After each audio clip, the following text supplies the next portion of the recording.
And when you find your passion, it ignites you as a person.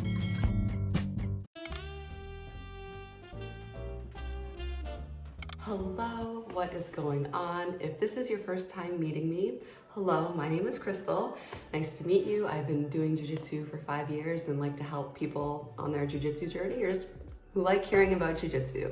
And if you are a returning subscriber or family, let's pound it out. You want a forehead kiss, all right?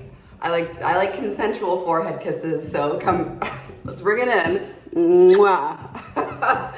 All right, it is Saturday morning and I am getting ready to go train. And I'm sitting here having some coffee, about ready to eat a shit ton of carbs before training. And I wanted to go over a role that happened. I am going up against, it is me and this gentleman. I do not recall his name. I don't know if he gave it to me before the roll, but this is the first time that him and I rolled together.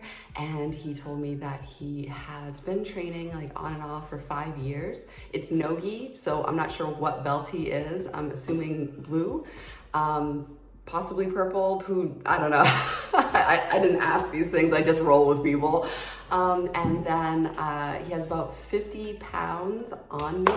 I'm going to narrate this role, and then at the end, I'm going to talk about 3 key points that will help you in your Jiu-Jitsu game, okay? So it's really important too, when I'm explaining these things, it's like, when you first start Jiu-Jitsu, there's a lot of like emotional attachment involved and a lot of emotion towards winning and losing. Like when you first start, you feel sad that somebody submits you, and then you feel happy if you do something good. But as you progress and you get hundreds of submissions and people tapping, and you get tapped hundreds of times, you become emotionally Spock-like. The logical thing for you to have done was to have left me behind. But remind me to tell you that I'm sick and tired of your logic. That is the most illogical attitude. I have no, yay, I choked him out. He beat me because he's stronger. Now I'm just gonna go cry. No, it is, if something happens, there is a technical reason as to why it's happening. And once you figure that out and train it and come back, then you've just added to your game. Am I voguing now? Is this, all right, let me just, it's been 3 minutes. Let's get it on.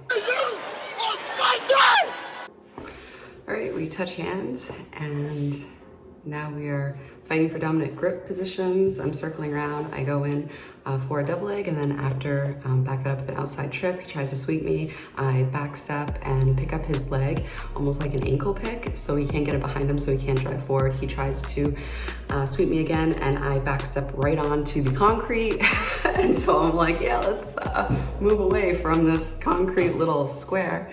So we tap hands, we go again, I'm in a combat position. He's trying to get my weight on him in order to go for a sweep with his butterfly hooks. I am trying to keep my weight back, and then he grabs my ankles. He's trying to go for a sweep. He then tries to go for a leg lock. I turn around in order to escape, and now I am focused on passing his guard, which is his legs. So I beat that, his left foot butterfly hook. I go into a front headlock. I circle around to try to take the back. He does a good job of rolling out of it. Once he rolls out of it, I take the momentum of his leg to try to pass his guard in that direction. And then I switch directions and I go into a half guard safety position. He tries to shrimp out to escape. I switch to try to get that far side underhook. He adjusts, and he again wants to put his weight, my weight on him in order to get the sweep. He then sees a Kimura opening, so he's trying to go for a Kimura lock.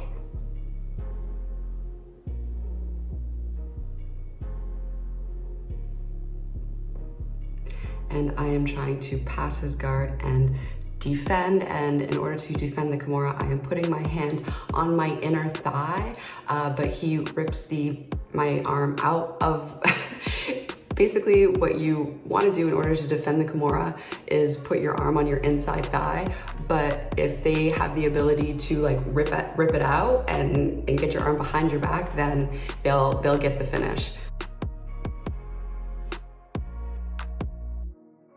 So we go back to be in frame, and I start on the bottom of side control, and I am working to get into half guard from the bottom of side control. So I'm working to get his leg in between mine, that way I can come up on a single. So I come up on a single, I go for the far leg drive in order to sweep. He sees an opening, and again, I try to defend by putting my hand on my inside thigh. He has that Kimura lock grip, and he is working to keep me in a half guard position and prevent me from passing his legs and getting a dominant position. He puts his butterfly hooks in again, and I am attempting to step over, but his right heel is what's preventing my step over from happening.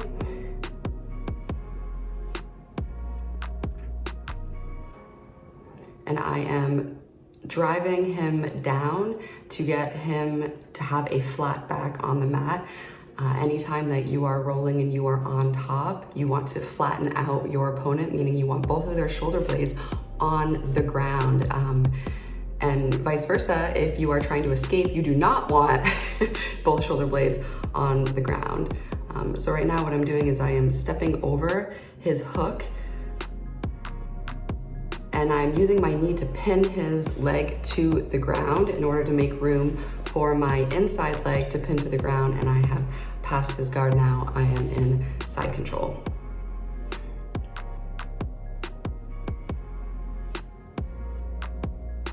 He is working to escape this side control as I am working to maintain close contact with his hips. That way it prevents any hipping out or shrimping out, and he is trying to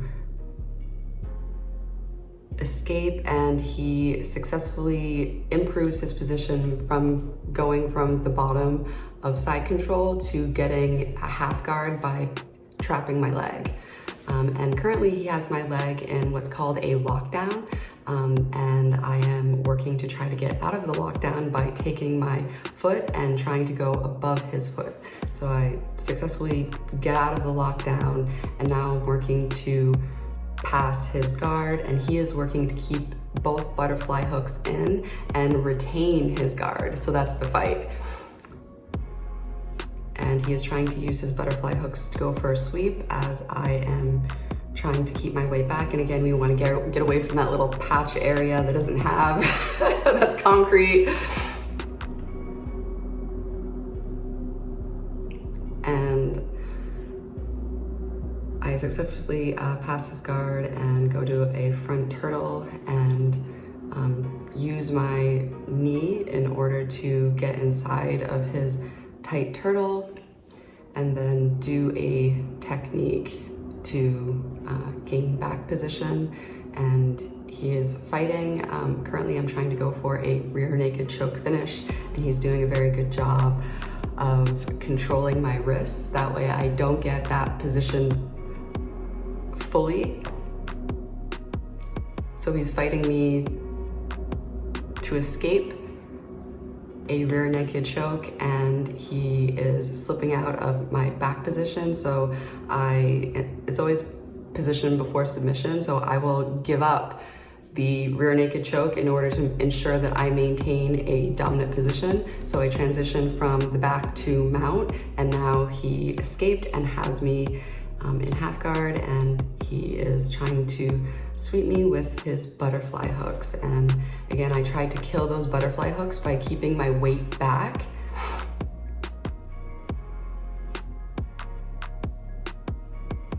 And keeping my hips close to his body. So weight back and my hips close to his butt. That way it diminishes the strength of the butterfly hook.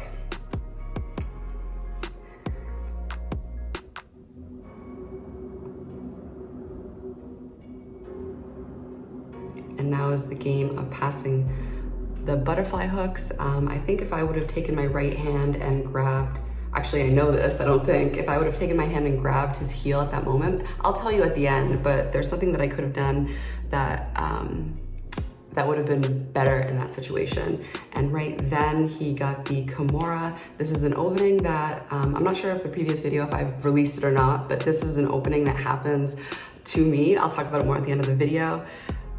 So we start again, and he successfully has that lockdown, and I am trying to defeat the lockdown, and I trap his arm.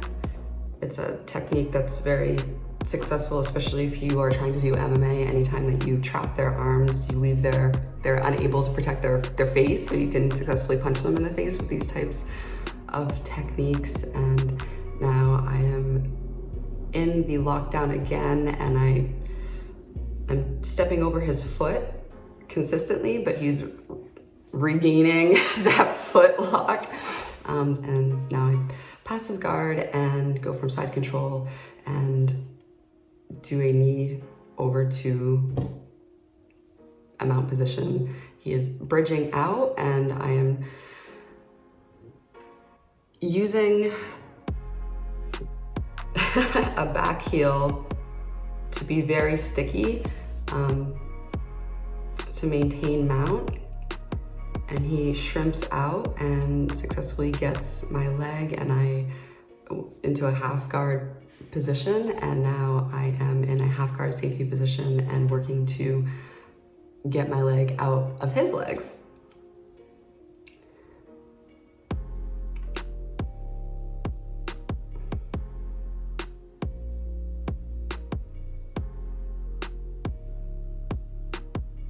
So something very interesting that happened, if I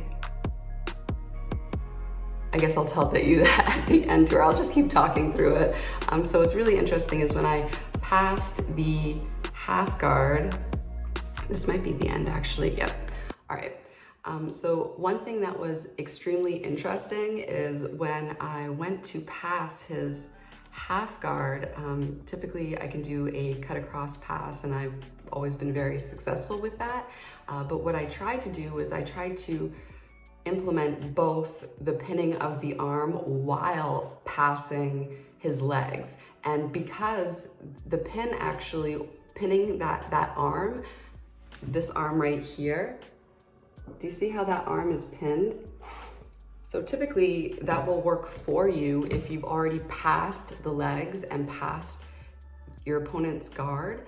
But because I did that with my leg still between his legs, the result was that he was able, I had more of my body on his body, and he was able to shrimp and successfully escape bottom position because of how I positioned my body on top of his. If I would have just grabbed the near side arm, the arm that I'm currently over and pinning, if I just would have grabbed that arm and been in a Keisekatami side control position with my upper body while passing, that would have made it successful. So that's a feedback for the future. If I am passing, to not mess and try to pin that arm until I am successfully in a topside control position. All right, so as a smaller person, what's really important is to be able to chain together takedown attempts, because chances are the first attempt will not work, and doing a backup technique after will just make everything shoot up in the likelihood of attaining a successful takedown.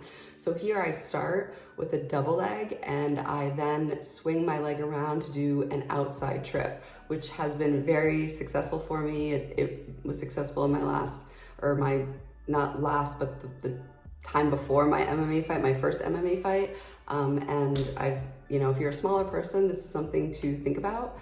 And also how I could have gotten this double leg to have more power is I left my trail leg trailing. And if I would have picked up my trail leg, that would have added power to this technique, because getting your technique to be more powerful and more efficient, that's like the name of the game here in order to increase the effectiveness. And then afterwards, when we had a successful takedown, do you see how I am controlling this ankle? This is also the same principle as ankle picks. So there's another position in Jiu-Jitsu, another technique called a toe pick when you're on the bottom of a turtle, and you can take their foot and pull it and then drive forward. I'm using that same principle here, except instead of grabbing his toe, I am controlling his ankle to lift his ankle up. It's the same principle as an ankle pick. So if you are rolling and you see this position and you see that their legs are in front of them, if you pick up their leg, then they are unable to get it in back of them. So therefore, you can pick up their leg and use that as a lever so that when you drive forward, you can get them to their back. So it's almost like a seesaw, right? So you pick up the leg and the back goes down. Pick up the leg, the back goes down. It's crazy the mechanics of it. It's literally physics with bodies and different, there's like different body types and different lever lengths, and it's just really cool. So look at this right here. Do you see his butterfly, his right leg right here? So one thing you can do in order to pass the butterfly guard is you can take your right arm, your right hand, and grab their far side leg. So not the near side, not the closest one. If I would have grabbed his ankle, his far side ankle, so his right ankle, so reach under by his butt and grab that ankle. That is a technique that is super helpful to pass butterfly hooks. And had I done that, that would have made my pass a lot more successful. So that's just something that is helpful for your game if you're ever in the butterfly guard and somebody has their feet, their hooks in your inner thighs. If you bring your hips close to their body, it helps kill the hooks, and then reach around and grab that far side ankle. That's super helpful to just drag it, and then you can get past their legs like that. All right, so I have some eggs cooking. I need to get my water prepared with carbs and go train.